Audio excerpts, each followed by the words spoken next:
Hey folks, Will Holder with the William Holder Realty team and REMAX Classic here. Wanted to fill you guys in on some stuff that I discussed this morning. A bunch of REMAX brokers met and we talked about things that are going on in the market, things that we believe will happen, a lot surrounding the new or the lawsuit that's been going on regarding real estate agents and commissions and them not being transparent and all of that. So a few things. Number one, a really interesting fact. There's about 1.6 million real estate agents, licensed real estate agents right now.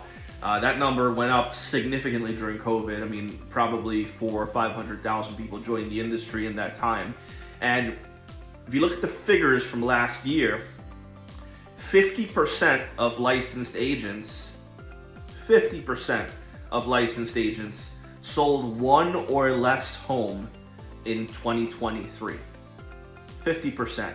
So half the people, 800,000 of these licensed agents, sold one or less home last year. Whereas our team did 140 sales and like 50 rentals. We've been averaging about 200 transactions over the last 2 years.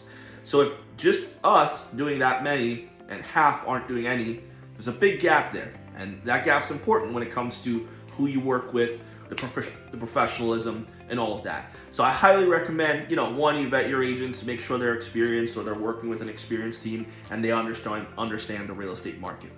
Two, REMAX is continuing to be the #1 brokerage when it comes to the amount of sales each agent does, right? So, you have a lot of these smaller brokerages that are okay with people doing a couple deals a year. REMAX strives to continue to have full-time professional agents that are doing, on average, about 14 deals a year, where the next closest is like 8. So, and then most are 6 and 5 and 3 and 2. So, understand the companies you're working with, why they're important, who their agents are.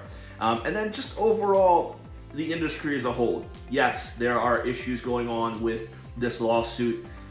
Smartly enough, a lot of the agencies like REMAX and Berkshire Hathaway settled early on and paid into this lawsuit. And at the end of the day, it just comes down to transparency. If you look at the Pennsylvania buyer agency contract and listing contract, it says on there a breakdown of what the commissions are and who are paid by those commissions.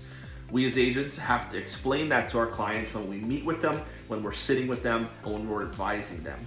And if you're not explaining that properly to your client, that could be a big problem. So the documentation is correct, it's just the explanation of the documentation that we really need to focus on.